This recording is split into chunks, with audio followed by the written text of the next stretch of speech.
ഈ ഒരു ഉച്ച സമയത്ത് നിങ്ങൾക്ക് നിങ്ങളുടെ പേഴ്സണെ കുറിച്ചുള്ള ചിന്തകൾ വന്നിട്ടുണ്ടോ? അപ്പോൾ നിങ്ങളുടെ ഈ ഒരു റിലേഷൻഷിപ്പിൽ ഇപ്പോൾ എന്താണ് സംഭവിക്കുന്നത് നോക്കാം. നിങ്ങളുടെ പേഴ്സൻ്റെ കറണ്ട് സിറ്റുവേഷൻ എന്താണെന്നൊന്ന് അറിയാം. 2 കാർഡ്സിൻ്റെ എനർജി പറയുന്നതിന് മുന്നേ ഇങ്ങനെയുള്ള ജനറൽ റീഡിംഗ് വീഡിയോസൊക്കെ നിങ്ങൾക്ക് കാണാൻ ആഗ്രഹമുള്ളവരാണെങ്കിൽ മറക്കാതെ ഈ ഒരു പേജ് ഒന്ന് ഫോളോ ചെയ്തേക്കുക.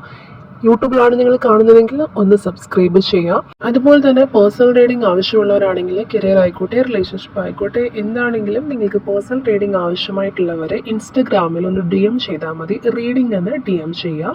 ഓക്കെ, ഇപ്പോൾ 2 കാർഡ്സ് ആണ് കിട്ടിയിട്ടുണ്ടായിരുന്നത്. കിങ് ഓഫ് കപ്സ് അതുപോലെ തന്നെ 5 ഓഫ് സ്വാർഡ്സ് ആണ് വന്നിട്ടുള്ളത്. അപ്പോൾ ഈ കിങ് ഓഫ് കപ്സിൻ്റെ എനർജി വരുന്നത് നിങ്ങളുടെ ഒരു സിറ്റുവേഷനായിട്ട് കാണുന്നുണ്ട്. നിങ്ങൾ കുറേ പേരെങ്കിലും ഈ ഒരു റിലേഷൻഷിപ്പിൽ വളരെ മെച്ചുവേർഡായിട്ട് അല്ലെങ്കിൽ സ്നേഹത്തോടെയും ഒക്കെ ആയിട്ട് ബിഹേവ് ചെയ്യുന്നതായിട്ട് ഫീൽ ചെയ്യുന്നുണ്ട്. അപ്പോൾ മനസ്സിൽ ഒരുപാട് ഫീലിങ്സ് ഒക്കെ ഉണ്ടെങ്കിലും അത് നിയന്ത്രിക്കാനും അല്ലെങ്കിൽ പേഴ്സണെ മനസ്സിലാക്കാനും നിങ്ങൾ ട്രൈ ചെയ്തിട്ടുണ്ട്.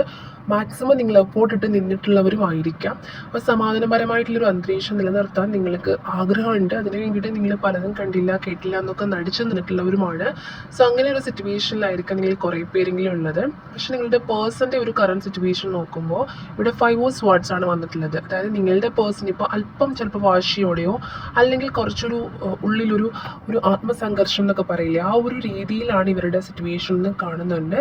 അപ്പോൾ ചില ചെറിയ രീതിയിലുള്ള തർക്കങ്ങളോ അല്ലെങ്കിൽ ജയിക്കണമെന്നുള്ള വാശിയോ ഒക്കെ ഈ ഒരു പേഴ്സൻ്റെ ഭാഗത്ത് നിന്ന് ഉണ്ടായേക്കാം. അപ്പോൾ അതായത് എല്ലാ രീതിയിലും നോക്കുകയാണെങ്കിൽ ഈ ഒരു പേഴ്സൺ എന്ന് പറയുന്നത് കുറച്ചൊരു കൺഫ്യൂസ്ഡ് ആയിട്ടുള്ളൊരു സിറ്റുവേഷനിലായിട്ടും ഉള്ളിൽ ഒരുപാട് ആത്മസംഘർഷം നടക്കുന്ന ഒരുപാട് എന്ത് വേണം ഏത് വേണം എന്നുള്ളൊരു കാര്യത്തിൽ ഇപ്പോഴും ഒരു കൺക്ലൂഷനിൽ എത്താൻ പറ്റാത്തൊരു സാഹചര്യമായിട്ടും ഒക്കെ കാണുന്നുണ്ട്.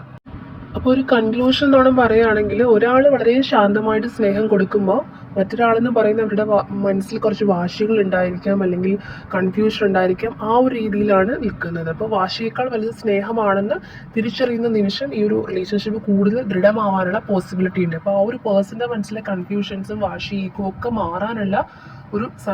മാറുന്ന സമയത്ത് ഇവിടെ ഒരു കുറേ കൂടി ബെറ്റർ ആയിട്ട് നിങ്ങളുടെ റിലേഷൻഷിപ്പ് കൊണ്ടുപോകാനായിട്ട് സാധിക്കും. അപ്പോൾ ഈ ഒരു എനർജി അല്ലെങ്കിൽ നിങ്ങൾക്ക് ഈ ഒരു സിറ്റുവേഷൻ അറിയാൻ പറ്റിയതിൽ നിങ്ങൾ യൂണിവേഴ്സിനോട് താങ്ക് യു പറയാം. കമൻറ്റിൽ 1313 എന്നുള്ള ഏഞ്ചൽ നമ്പർ കമൻറ്റ് ചെയ്യുക.